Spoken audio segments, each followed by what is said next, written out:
Good morning, everyone.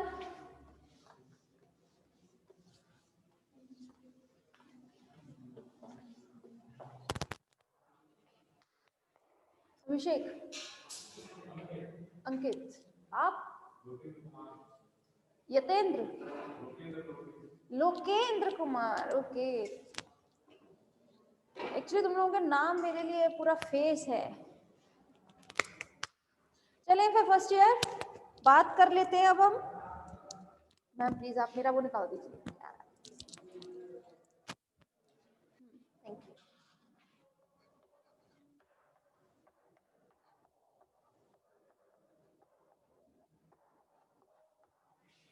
हाँ भाई, first year हम लोग बात कर रहे थे संघ इकाइनोडर्मेटा के बारे में, ठीक है। इकाइनोडर्मेटा में भी हम लोगों ने किसके बारे में बात कर रहे थे? वर्ग, ठीक। तो आज हम बात कर लेते हैं अपने नेक्स्ट वर्ग के बारे में। अब यहाँ पर ये आपका लास्ट वर्ग है इकाइनोडर्मेटा में, ठीक है। वेरी गुड मॉर्निंग अभिषेक।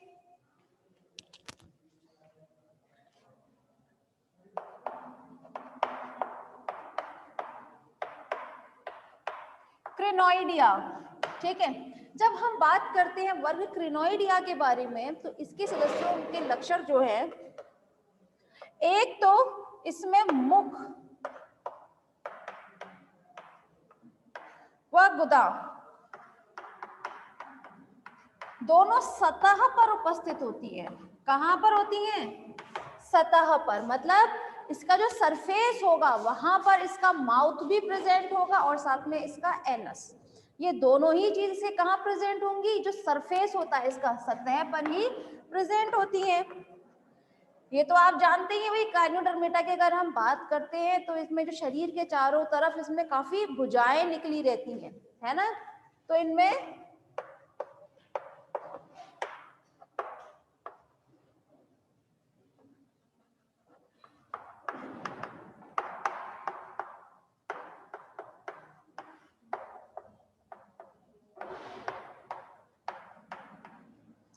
भुजाएं निकली रहती हैं। देखिए, अगर हम बात करते हैं इसके और लक्षणों में, तो इसकी जो आहार नाल होती है, मतलब एलिमेंट्री कैनाल,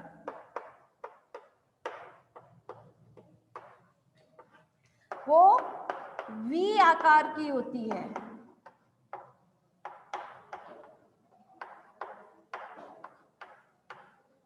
ठीक, इसका उदाहरण ले लेते हैं डायरेक्ट।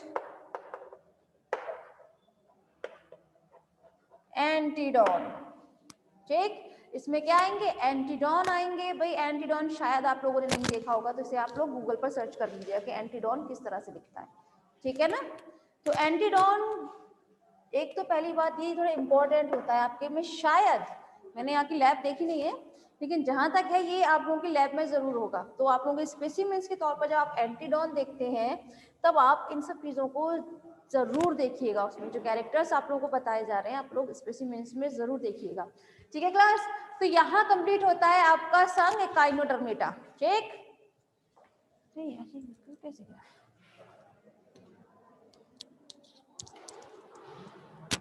हाँ भाई, इसके बाद हम बात कर लेते हैं आपके हेमिक्वाड्रेटा के बारे में, ठीक। हेमिक्वाड्रेटा,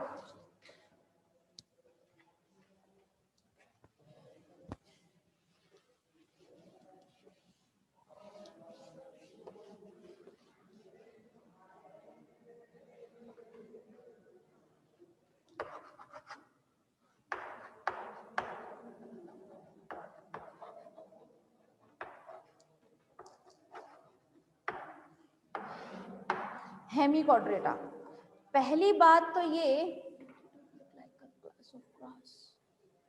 हाँ बिल्कुल सही बात है विनय, गुड। बिल्कुल इस तरह से दिखता है ये एंटीडॉन, है ना। आप लोग चाहे तो उसको गूगल पर सर्च जरूर कीजिएगा एंटीडॉन को, ठीक है, क्योंकि एंटीडॉन आप लोगों के स्पेसिमेंस में डेफिनेटली होगा, थोड़ा इंपॉर्टेंट है इसलिए। नहीं क्लास, पहले आप समझिएगा हेमिक्वाड्रेटा के बारे में। ये जो हेमिक्वाड्रेटा है, अगर मैं इस टर्म को, मतलब हेमिक्वाड्रेटा शब्द को दो भाग में डिवाइड करती हूँ, ठीक है, तो मुझे यहाँ पर दो शब्द देखने के लिए मिलेंगे, हेमी एंड क्वाड्रेटा। ठीक है, यहाँ पर मुझे दो ही शब्द देखने के लिए मिलेंगे, हेमी एंड क्वाड्रेटा। ठीक, तो हेमी मीन होता है हाफ, हाफ हाफ मतलब आधा। ठीक, क्वाड्रेटा तो भाई क्वाड्रेटा होता ही है, जिसमें क्या चीज प्रेजेंट रहती है, आपकी जो वर्टिब्रल होते हैं सारे किसमें आते हैं, क्वाड्रेटा में आते हैं, है ना। क्वाड्रेटा के अगर आप लोग की कैरेक्टर्स की बात करते हैं, आप लोग क्वाड्रेटा में क्या क्या बताएंगे कि कैरेक्टर्स, सॉरी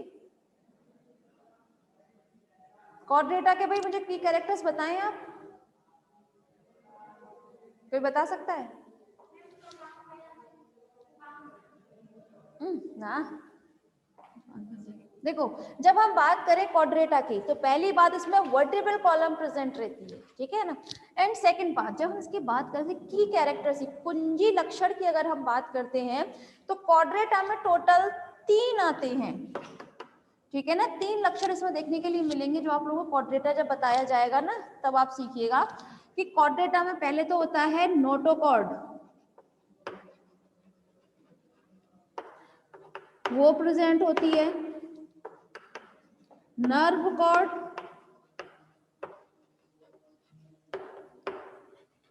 वो पाई जाती है, और साथ में फेरेंजियल गिल स्लिट्स, इनका बताया जाएगा, अभी रुकिए यहाँ, ठीक है ना। देखिए नोटोकॉर्ड को तो आप हिंदी में भी नोटोकॉर्ड और नर्व कॉर्ड को भी नर्व कॉर्ड ही आप लिखिएगा। गिल स्लिट्स मतलब ये हो जाती है क्लोम दरारें, ठीक है ना। अब यहाँ पर जब हम बात करें आपके हेमी क्वाड्रेटा की, तो हेमी मतलब होता है हाफ, आधा। तो हेमी क्वाड्रेटा के जो सदस्य होते हैं वो आधे क्वाड्रेट होते हैं, मतलब जो हेमी क्वाड्रेटा में सदस्य देखने को मिलेंगे वो क्या होंगे, आधे क्वाड्रेट होंगे, और आधे कैसे हो जाएंगे आपके, बताइए।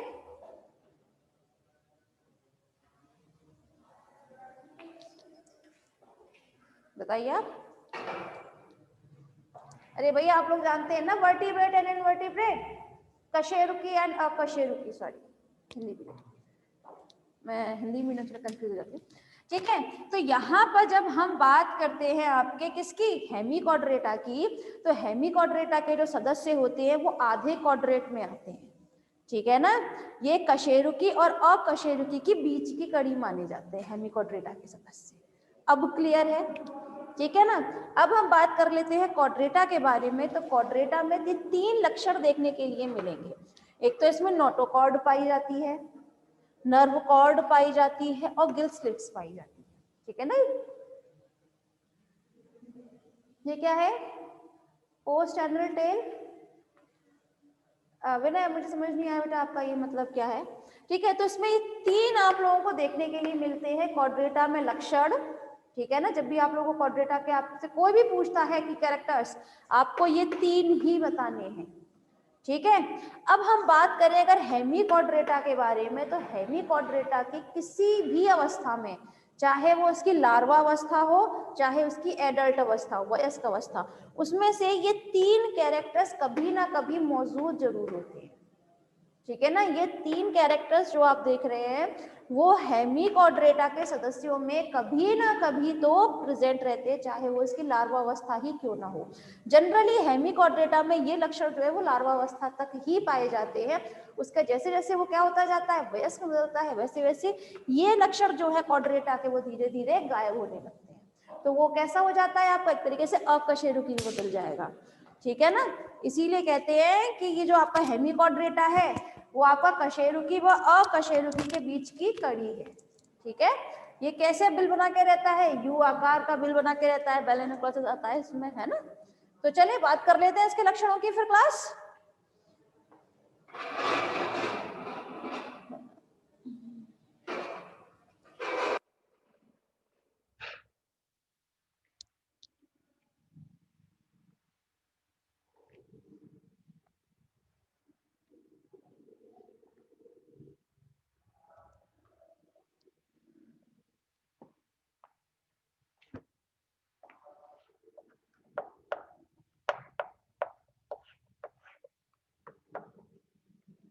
पहली बात, इन्हें हम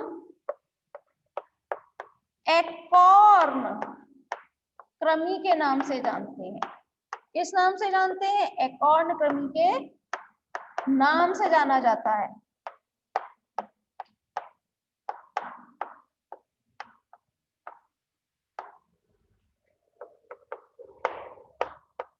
ये समुद्री होते हैं।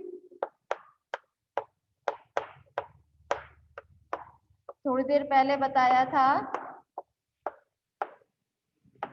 ये यू आकार के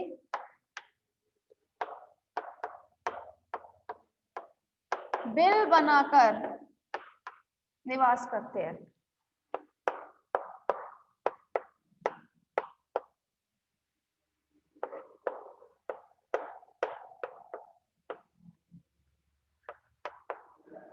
ठीक, नेक्स्ट,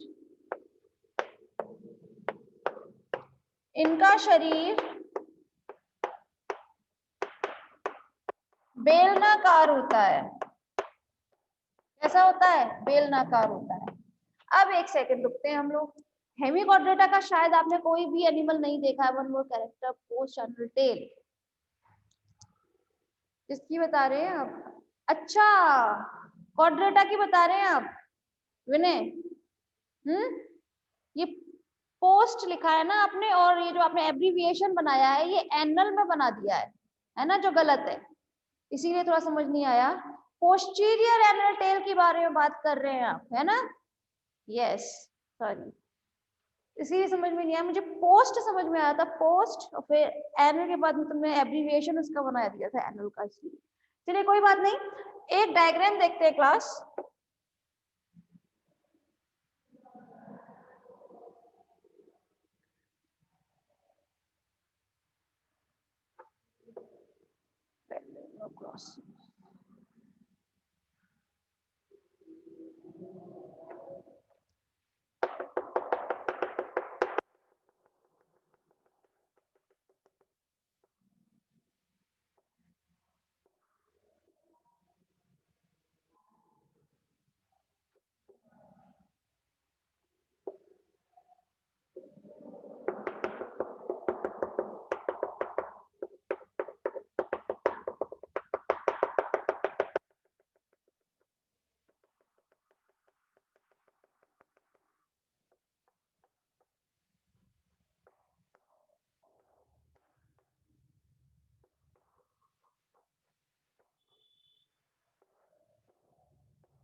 देखें आप, जब हम बात करते हैं इसमें इसके स्ट्रक्चर की, तो सबसे आगे की तरफ ये स्ट्रक्चर जो देख रहे हैं, शुंड लाइक स्ट्रक्चर होता है। इसका जो संरचना है वो कैसी होगी? शुंड लाइक। शुंड समझते हैं ना सभी, जिसमें आगे की तरफ से नुकीला ना होते हुए थोड़ा सा ब्रोथ हो, ठीक है ना? तो इस प्रकार का जो स्ट्रक्चर होता है उसे हम क्या बोलते हैं? प्रोबेसिस। किस नाम से जाना जाता है? प्रोबेसिस। प्रोबेसिस के नीचे प्रेजेंट रहता है इसका कॉलर। देखिए, प्रोबेसिस, आफ्टर दैट कॉलर, और कॉलर के नीचे इसका एब्डोमेन वाला रीजन प्रेजेंट रहता है। ठीक है ना? क्या है ये? एब्डोमिनल वाला रीजन प्रेजेंट है। एब्डोमिनल मतलब इसका उदर। क्या प्रेजेंट होगा? ये उदर। तो मैं ये कह सकती हूँ इसका शरीर जो है ये बेलनाकार तो है और साथ में 3 भागों में विभक्त है। First is proboscis, second collar and third उदर। ठीक, ये उदर वाला जो भाग है ये कहाँ जाकर खुलता है? एनस। एनस मतलब गुदा में। कहाँ खुलेगा? आपके गुदा में जाकर खुलता है ये, ठीक। और साथ में यहाँ ऊपर की तरफ जो है थोड़ा सा इसको कट करके दिखाया गया है किस तरह से इसमें अंदर की तरफ और भी इसके कुछ सेगमेंट्स प्रेजेंट होते हैं, जैसे जेनाइटल विंग। जेनाइटल विंग से मतलब है यहाँ पर क्या चीज प्रेजेंट होंगे? इसके गोनेट्स वाले रीजन प्रेजेंट होंगे। After that branchiogenital region. Branchiogenital region के नीचे होता है mid dorsal ridge. Mid dorsal ridge से मतलब होता है, रिज माने होता है आप एक कोई ग्रूव मानिए, ग्रूव मतलब छिद्र टाइप स्ट्रक्चर, ठीक है ना। तो यहाँ पर डॉर्सल मतलब होता है, देखिए ये ऊपर वाला जो रीजन होता है पृष्ठ भाग होता है ना, ठीक। तो पृष्ठ को हम इंग्लिश में क्या बोलते हैं? डॉर्सल। ये अधर वाला रीजन नीचे की तरफ से क्या होता है आपका? अधर वाला रीजन, जिसे हम किस नाम से जानते हैं? वेंट्रल। इसे ये जो साइड के जो होते हैं इसे हम बोलते हैं लेटरल, ठीक है ना। तो आप कंफ्यूज मत हो जाइएगा, यहाँ पर जो लिखा हुआ मिड डॉर्सल रिज से मतलब है मिड। मिड मतलब जो आपका बीच में है, ठीक है। डॉर्सल ऊपर वाला पृष्ठ वाला भाग ये, ठीक। और रिज मतलब तो आप समझते ही हैं फिर, ठीक। अब ये आगे जाकर कहाँ खुलेगा? ये है पूरा आपका एब्डोमिनल रीजन, ठीक है, मतलब उधर वाला भाग है। ये उधर वाला भाग कहाँ जाकर खुलता है? एनस, ठीक। इसका डायग्राम समझ में आ रहा है ना फर्स्ट ईयर? क्या? हाँ भाई फर्स्ट ईयर क्लियर है ना डायग्राम?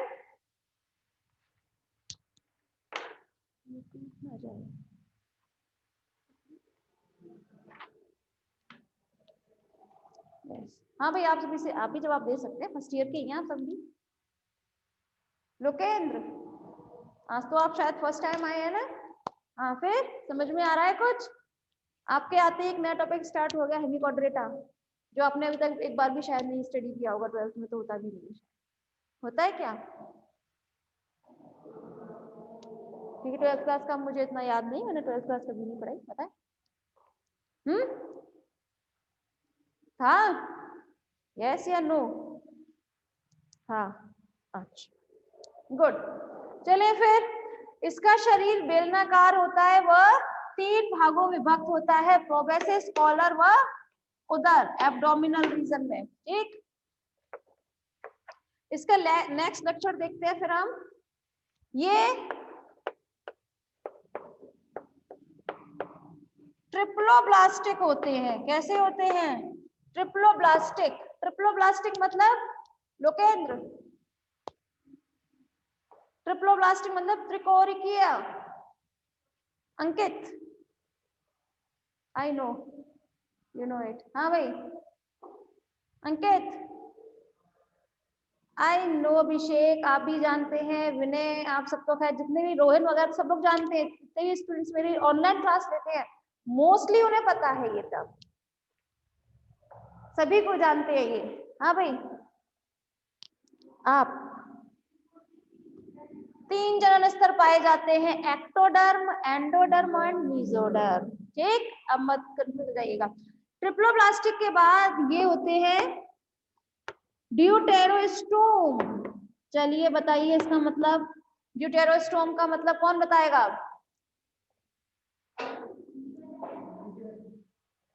इन्हें हिंदी में भी हम यही बोलते हैं ड्यूटेरोस्टोम, क्योंकि जब बताया था आपको यही टर्म बताया था ड्यूटेरोस्टोम, हिंदी में लिख के बता दिया था बस लाइक दिस।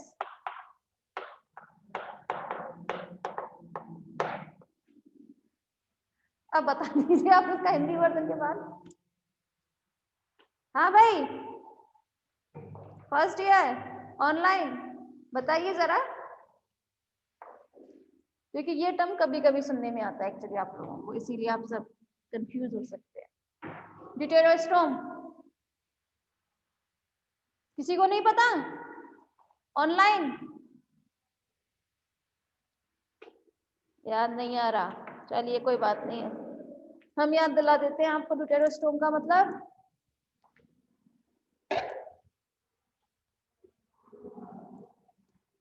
ये हटा देते हैं क्लास, ठीक है।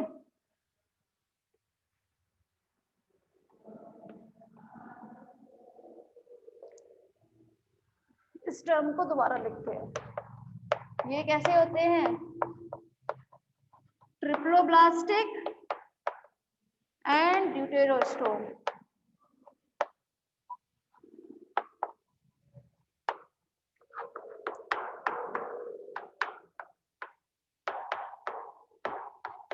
देखिए, जब हम बात करते हैं क्लास ड्यूटेरोस्टोम की, तो आप लोगों को बताया था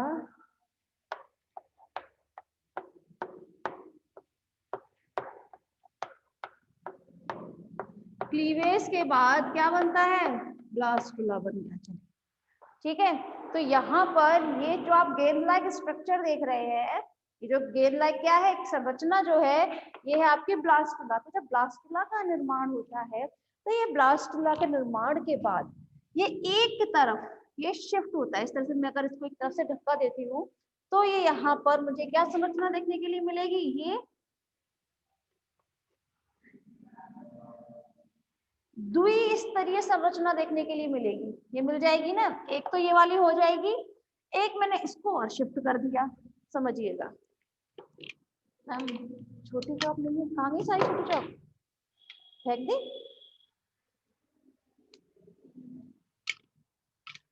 देखिए,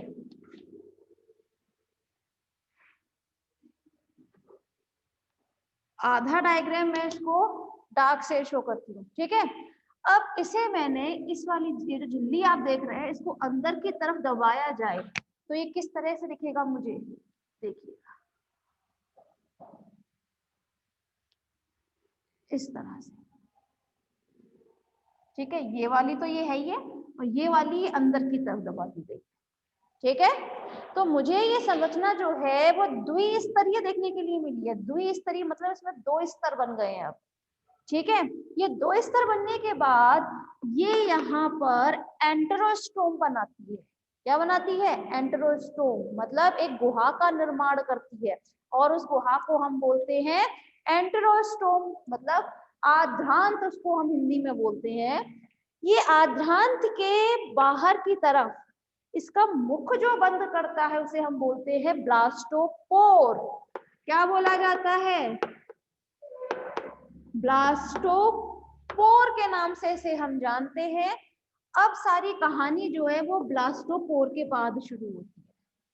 ब्लास्टोपोर के बाद यहाँ से आप दो पार्ट में डिवाइड कर सकते हैं। ब्लास्टोपोर की तरफ से या तो आपका माउथ बनेगा। क्या बनता है? माउथ। ब्लास्टोपोर जो है उस वाले रीजन से जब भ्रूण का क्या बनेगा? या तो मुख वाला रीजन बनेगा, या फिर बनता है एनस, गुदा वाला रीजन बनेगा, ठीक है। दो ही बातें हो सकती है ब्लास्टोपोर की तरफ से, या तो मुख बन जाएगा या फिर गुदा का निर्माण होगा, ठीक। यहाँ पर अगर हम बात करते हैं मुख का निर्माण जब होता है, तो ऐसे जंतुओं को हम बोलते हैं प्रोटोस्टोम। क्या बोलते हैं? प्रोटोस्टोम। इसे हिंदी में भी प्रोटोस्टोम ही लिखिएगा। प्रोटोस्टोम का उदाहरण में मैंने आप लोगों को बताया था ऑर्थ्रोपोड, ऑर्थ्रोपोड, मोलस्क, ठीक है। लेकिन जब ब्लास्टोपोर की तरफ से क्या बनता है? Deuterostome also. वेरी नाइस, मैंने बहुत अच्छा जवाब दिया, आपसे उम्मीद नहीं थी इस तरह की थी। जब मैं बात ही जंतुओं कर रही हूँ तो जंतु तो होगा ही ना, मगर ये ड्यूटेरोस्टोम जो है ना वो जंतु नहीं आप कह सकते हैं, ये इसका एक सीलोम बनाने का तरीका है, ठीक है ना। ये ब्लास्टोपोर की तरफ से या तो मुख का निर्माण होता है या गुदा का। तो अगर जब ऐसे जंतु, समझिएगा, ऐसे जंतु जिनमें ब्लास्टोपोर की तरफ से, ठीक है, यहाँ से जब गुदा का निर्माण होता है तो ऐसे जंतुओं को हम बोलते हैं ड्यूटेरोस्टोम। क्या बोलते हैं? ड्यूटेरोस्टोम के नाम से हम जानते हैं, जिसका उदाहरण मैंने आपको बताया था इकाइनोडर्मेटा व कॉर्डेटा, ये बताए थे, ठीक है। मैं आप लोगों को याद रखने के लिए बता सकती हूँ, मतलब से आप लोग थोड़ा याद रख सकते हैं। आप खुद को इमेजिन करके सोचिए कि जब आपका निर्माण हुआ था तब ब्लास्टोपोर से आपका एनस का निर्माण हुआ था, तो आप लोग ड्यूटेरोस्टोम में आते हैं। आप खुद को याद रख के चलोगे, कभी नहीं भूलोगे इस चीज को, ठीक? क्योंकि हम लोग किस में आते हैं, क्वाड्रेटा में आ जाते हैं, है ना। यहाँ आज जो टॉपिक पढ़ाया जा रहा है हेमी क्वाड्रेटा है। हेमी क्वाड्रेटा मतलब जो क्वाड्रेटा एंड नॉन क्वाड्रेटा के बीच की कड़ी है, ठीक। तो जाहिर सी बात है इन दोनों के बीच की कड़ी है, तो ये दोनों ही जब एग्जाम्पल ड्यूटेरोस्टोम्स में आए हैं तो आपका हेमी क्वाड्रेटा भी तो ड्यूटेरोस्टोम में ही आएगा, ठीक। तो जब इसका निर्माण हुआ था तो वो निर्माण के द्वारा जब भ्रूण था उस दौरान ब्लास्टोपोर की तरफ से उसका एनस का निर्माण हुआ था, ठीक। तो आप लोग खुद को इमेजिन करके चले, कभी नहीं भूलेंगे आप इसका एग्जाम्पल, कभी नहीं भूला जा सकता। एकाइनोडर्मेटा से ऊपर के जितने भी संघ आप पढ़ेंगे वो सभी किस में जाएंगे, फिर ड्यूटेरोस्टोम में जाएंगे। Clear? First year online clear है बेटा? ड्यूटेरोस्टोम का मतलब, यस, गुड, ठीक है, क्योंकि ये टर्म्स वो होते हैं थोड़ा कंफ्यूज कर देते हैं, ठीक है। सॉरी, अच्छा, फर्स्ट ईयर आप लोग जरा रिजल्ट करें प्लीज।